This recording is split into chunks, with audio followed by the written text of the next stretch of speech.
So for one, speak like an okay. I don't have more problem with Ghana. Dr. Adumabukisi, unfortunately for you, you are the exception that does not disprove the rule.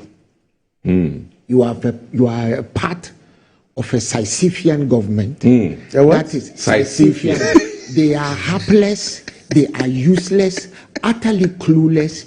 They have lied to Ghanaians. They have come into this country.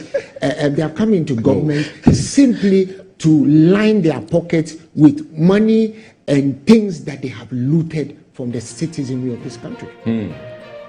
Andy. Yes.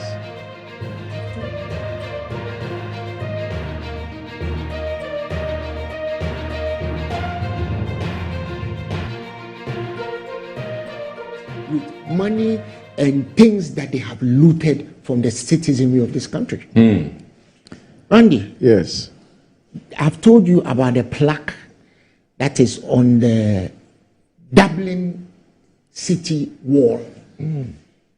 There's a Latin phrase on it which says obedientia civium orbis felicitas. Which means? It means the obedience of citizens produces a happy city. Right?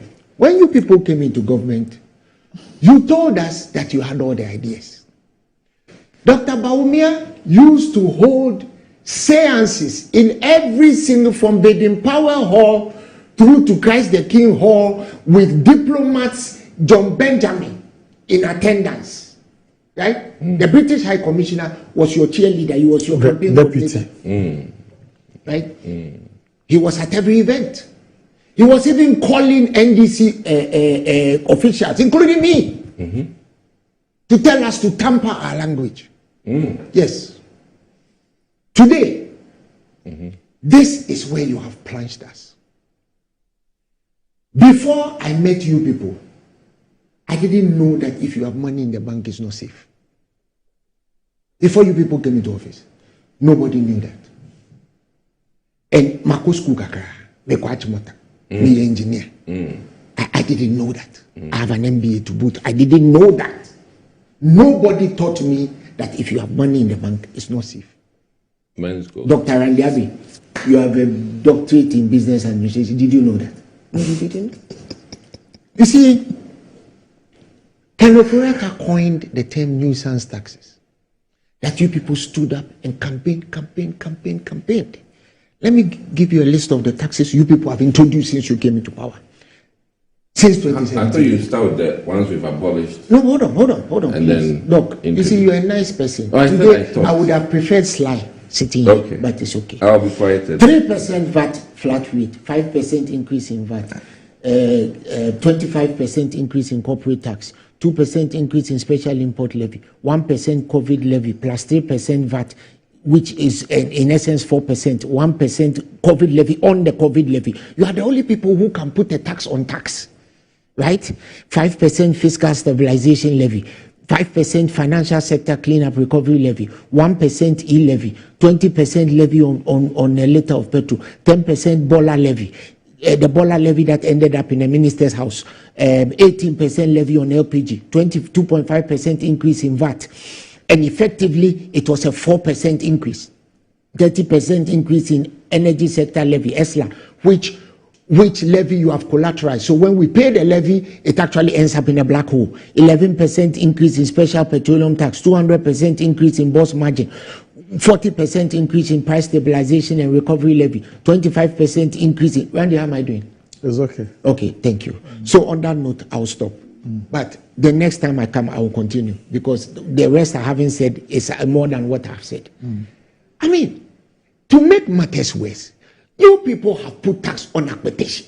Who does that? Why are you so interested in this acquisition? The small revenue, we have moved through all the changing scenes of a Kwadwo's administration. We have moved from drinking EXO, now we have gone through single money, now we are at acquisition. You have put tax on acquisition. So the small revenue that we will go home and go and drink some small apetite that we will drink, you have put tax on it. Drink water. There's no tax on water. Water doesn't do. You see, that one is a health tax. You people call something what do you call it? Nuisance taxes. You were holding leaflets around in traffic. Kenufreata and Co were in the lead. You were part of it. You were running around holding leaflets. You are giving the NDC nuisance taxes. What are you doing? Today, you have put taxes. You have introduced VAT on electricity. Randy, something interesting happened to me during the holidays. On the 27th of December, I bought 500 cedis worth of electricity. And then I traveled on the 31st. Right. When I came back, my lights were off. I came back on the 4th. And maybe you left some gadgets. I didn't leave anything. Let me tell you what happens. They assume that you consume a certain amount of kilowatts a day. So if you conduct an experiment, turn off everything in your house and leave. When you come back, your electricity will be off. Because they take it anyway. That's strange. Yes, it's not strange. That's what's happening.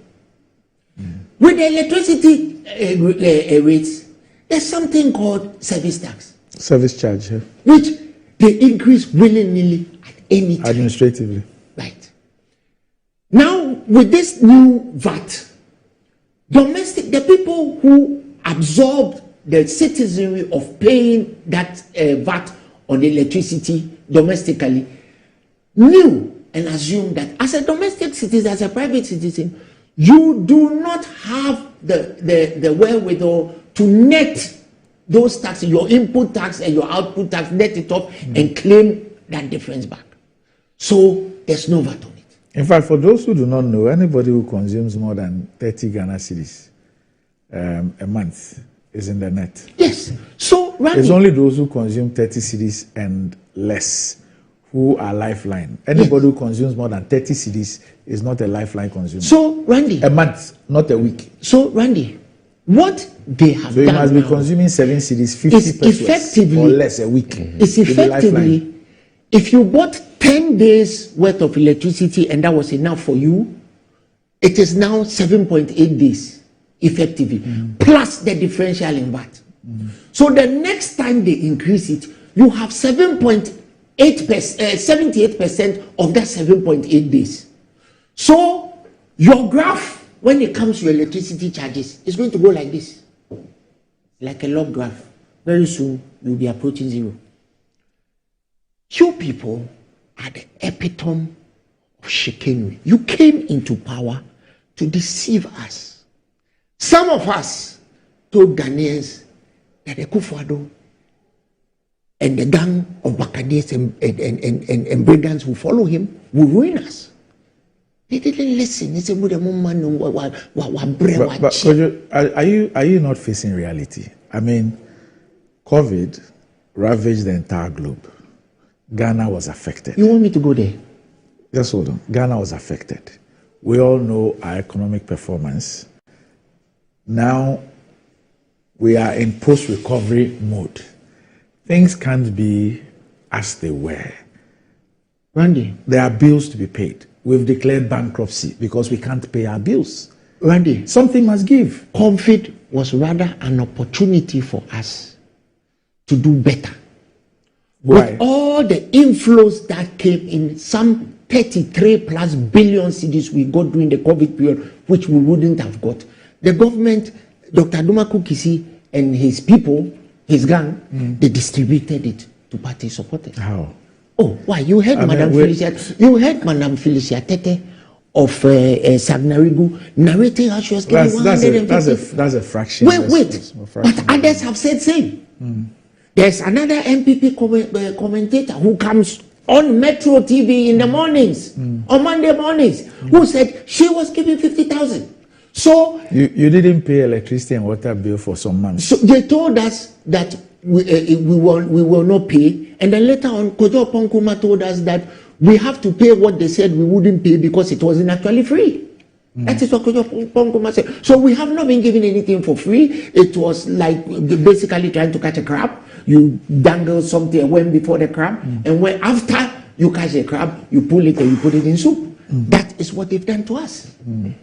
Okay, they have manifestly impoverished all of us to the extent that we are in a situation where today, The former Chief Justice of this country takes a chair and goes to sit at the Ministry of to pick it and ask for pensions for her colleagues. Randy, happy birthday. You are now on the 5th floor. You know what is going to happen to you? Dr. Admaku Kisi is here.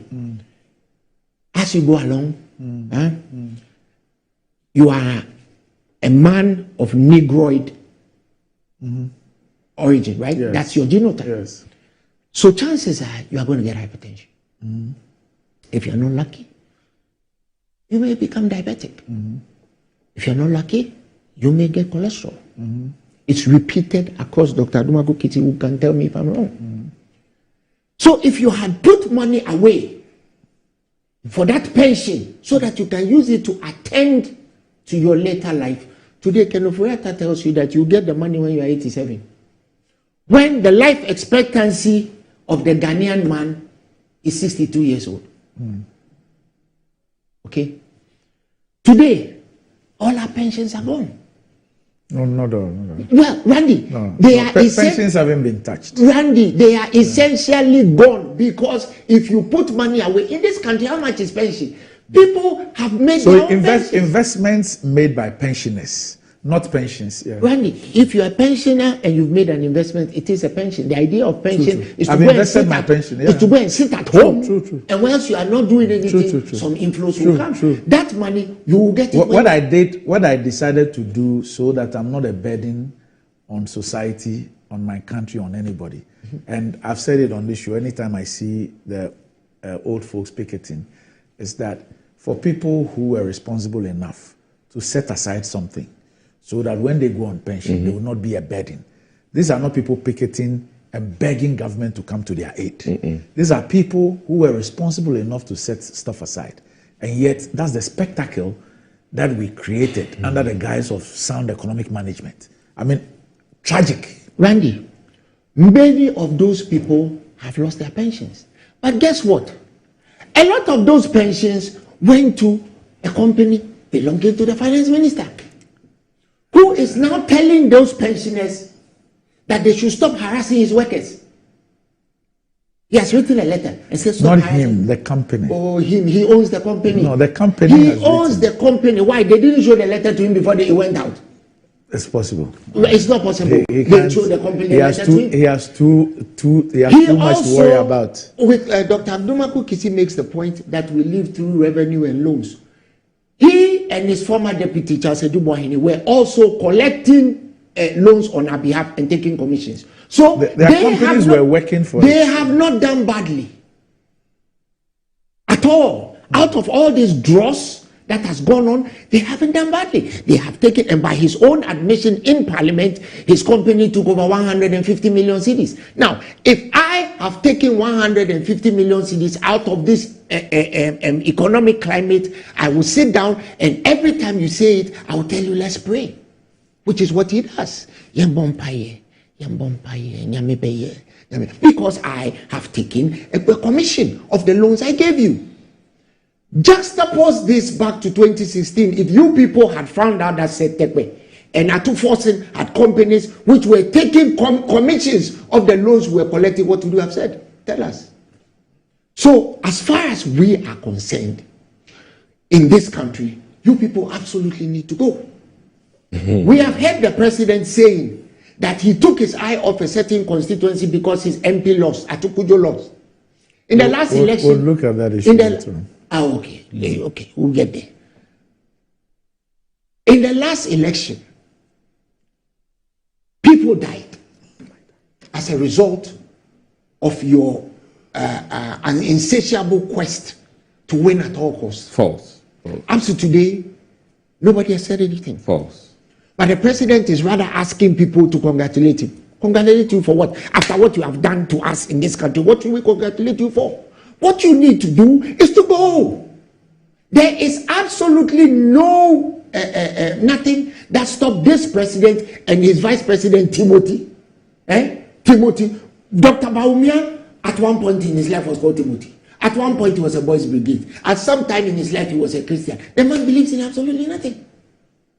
There's nothing that stops the two of you from going to Parliament and telling them that you want to leave now. Because given what you have done in 7+ years, you should go now. Randy, we are suffering. Randy, listen. I said, I am talking painfully because you have sat here and you have been my friend for a very long time. You have sat here for 20 years. Am I lying? 22. 22. When you were starting this program, not many people gave you much chance of it even lasting a year. Yeah. You and I are very good friends. I know the challenges you went through. Yeah. So throughout all this time, Randy, you have put money aside. You have put it in a bank, in treasury bills. And the reason why we put the money in a bank is that you have a call option on it. Your money is losing value.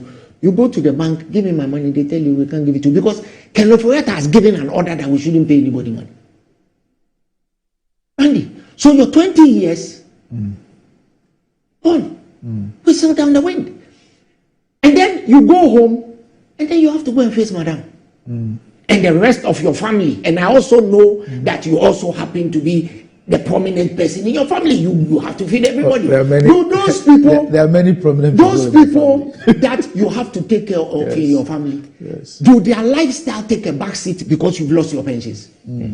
Does anything change? Your children's school fees? Does it change? Does the school accept that you have lost all your savings? No. So these people must absolutely exit. Kwadwo should have left the scene by now. Even Atacha is saying it. He's not going anywhere because the president has told us that when he was looking for money to become president, Kwadwo looked for money for him. So he must stay. But his own first cousin, you see, right now the hen battery syndrome is working. When you put chickens in a battery and they finish pecking all the food, they start pecking each other.